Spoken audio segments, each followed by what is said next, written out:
Joining us now is travel expert Candace Sampson from lifeinpleasantville.com. And today Candace is here to discuss the islands of Tahiti. Mm-hmm.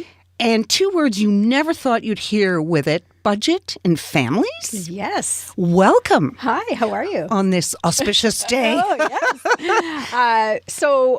When people think of the islands of Tahiti, they typically think honeymoon. Expensive. And expensive. Expensive, romantic it's only for honeymoon. Lovers.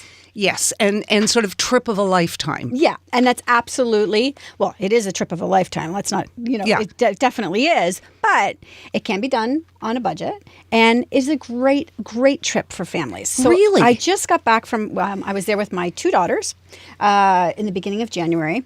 We had a wonderful time. And so I wanted to share some of the things that I learned on this trip about going to Tahiti and staying within a budget. So one of the things was getting there. Until May, there was really only, there weren't really a lot of options to get to Tahiti. But now there's a new low-cost air carrier called French Bee that flies directly out of San Francisco. So if you can get a direct flight from Toronto to San Francisco, then you can get the low-cost air carrier from there to Tahiti. Wow. Yeah, so it's great. So I would say, though, just word of warning, to build in a little bit of a buffer time if you're traveling in the winter so that you don't miss your flight in San Francisco. Exactly. Which is what we did. Did you? Oh. So because we had, so I would say build in a couple of days and actually take in San Francisco because San Francisco is beautiful, and you never know with weather what delays you could experience. So just build in some buffer time there. Where to stay? So the islands of Tahiti are really big on family guest houses or what they call pensions. And so we stayed at one in Tahiti called Marama Lodge. And it was a husband and wife and their 5 children. And we stayed in their house for 3 days. And it cost us $500 for the 3 days. For 3 of you? Yeah. And that included our meals. Our breakfast, lunch, and dinner. That's unbelievable. And it was and their son is actually training to be a chef, so the food was exceptional. And it was just, at first it felt a little weird because we were staying in somebody's house and it wasn't like an Airbnb.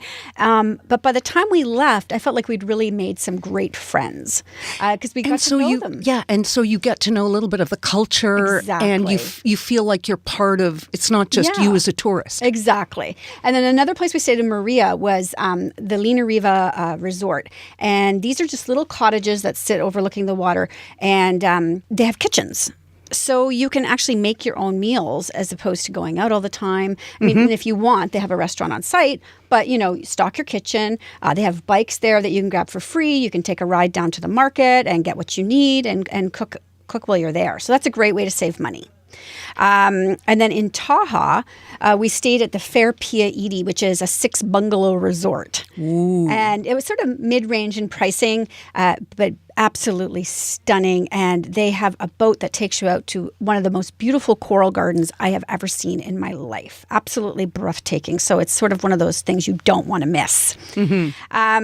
So the thing I would tell people to is for sort of getting around. There are 118 islands in the islands of Tahiti. I didn't know that. Right. I think people think it's just Tahiti. Yes, it's actually I know. The islands of Tahiti. There's a lot of islands, and you typically don't go to one and just stay. You go and you hop around. So save your pennies because that is where you're going to have to. There's not a lot of options for getting between the islands. So that's where they have you. That's where you're going to want to save your money is getting between the islands. And so. It's not like for us, I think Canadians are so used to booking a trip. It includes the flight, it's the hotel, it's all your meals. That's not really what's going to happen. You're not going to find a lot of all-inclusives in Tahiti. So, and obviously because you're going to different islands, it could be a little bit overwhelming. So I would say go to the tahititourism.ca website. That sounds like a great plan. Yeah, and look around. And then what you can actually do is you can reach out. They have Tahiti specialists. Really? In your area who will help you plan and book your trip and keep you within the budget. Because everybody has different interests. Some people want to scuba dive. Some people want to, go on a boat tours or whatever. Absolutely. What is there to do? I mean, I guess So that's what I was just going to say. So for families, there's no roller coasters. There's no big, huge water parks. There's no fluffy animals walking around signing, things for you. So it's not that kind of holiday. But what it is it's absolutely stunning nature and a lot of outdoor activities. So we did zip lining. which was a lot of fun. We did snorkeling. We swam with dolphins. We got up close with stingrays in the water who were like swimming right up on us. And then we also did a vaha. So that's the Tahitian canoe. You've seen them, right? You've seen the movie Moana? Yes. Okay. I am telling you, I never sang the song How Far I'll Go more in my life than we were there, especially when we were in the Vaha, because, see the line where the sky meets the sea? We did that. We actually went out and there was a little, you're going towards it and there's these huge waves coming at you. The guy can see it. He goes, okay, there's the break we're going to go through. And you're terrified thinking, we're going to go over. We may not make it. But the closer you get, that you could literally see this break and it's crazy waves all around you, but nice and calm as you go through is one of the most amazing things. It was really fun. And so for families, there's just a ton of activities to do like that. That sounds great. Is it something you'd do again? Absolutely. With 118 islands, I mean... Yeah, I want to see more. If you only more. saw 3 or 4 or 5. I'd like to see at least 4 or 5 more. Yeah, that's a great place. So I would say TahitiTourism.ca to plan your trip. Yep. And Life in Pleasantville, there'll be some posts going up about traveling with family and doing it on a budget. Well, thank you so much for joining us today. Thank you. Well, she said